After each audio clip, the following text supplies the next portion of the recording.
All right, with that down, let's move on to main topic number 2. And our second main topic today is submitted by Derek Aitken, who writes, I know An American Werewolf in London is your favorite horror movie. It is my number one all-time favorite horror movie. Considering the allegations against Max Landis, do you think the remake will still happen with him attached? I haven't seen a single person that knows him defend him.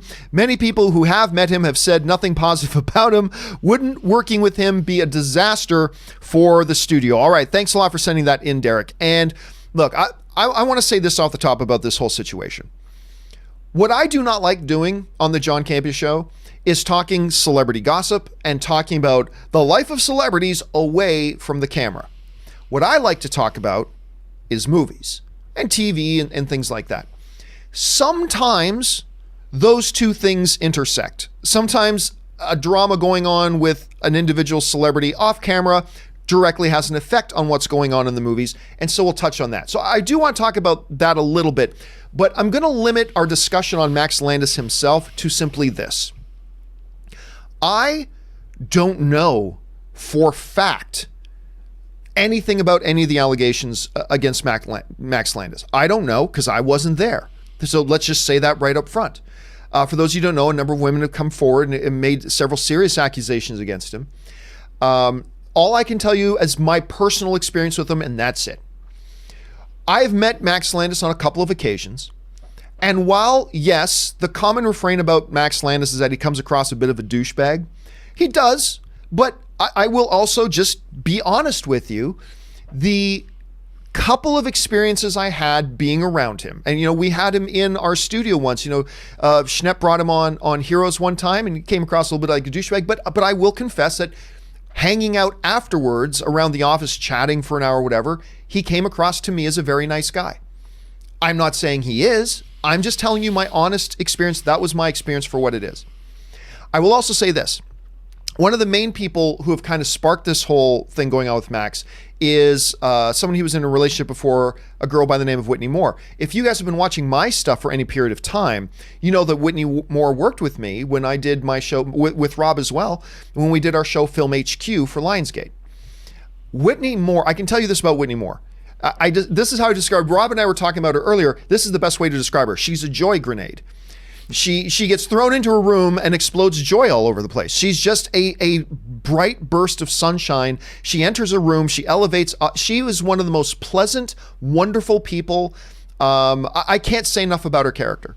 I mean, now granted, she and I didn't have a super deep relationship or anything like that, but I got to work with her for a number of months. She's a super high quality person. I've always enjoyed being around her. She's a terrific person. So that's all I'm going to say about that. Now let's get on and actually talk about the important thing here, which is American Werewolf in London.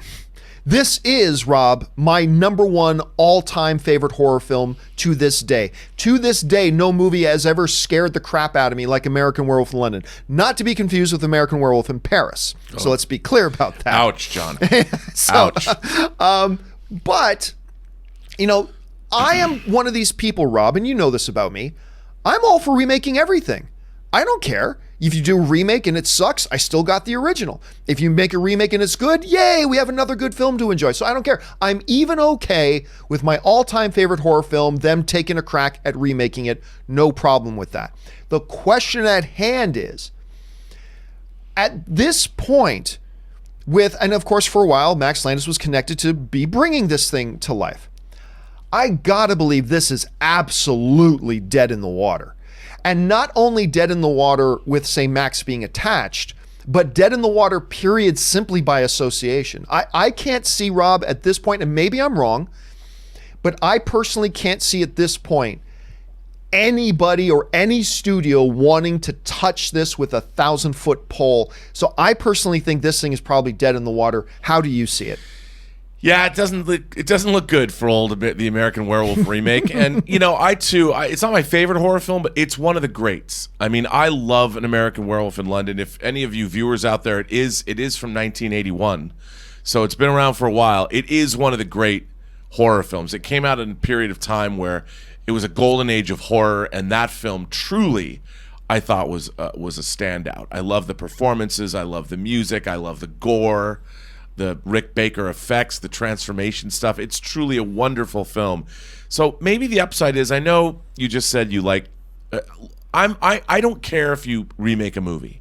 I just hope the remake has a reason for existing. And if there is a different, like John Carpenter's The Thing versus the original The Thing, or Cronenberg's The Fly, or Philip Kaufman's Invasion of the Body Snatchers, or even the remake of The Blob, Chuck Russell's remake of The Blob, all were really solid movies that I think probably surpassed the original in every way.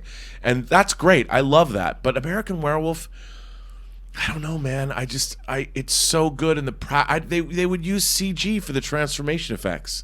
And the transformation effects, like when David Naughton's looking at his hand and it's stretched. Oh, yeah. That was great. Some of the greatest practical effects ever done. It won an Academy Award. It won the first Academy Award for special effects makeup at the Oscars. Didn't even know that. It did. You are a history book, sir. And I just don't think it's going to happen, John. Well, guys, what do you think is going to happen with this? Do you think, given the current context and situation, that there is any chance that An American Werewolf in London could actually get remade at this point? Or maybe you're one of the people that doesn't even think it should have been remade at all anyway. Jump down to the comments section and let me know your thoughts.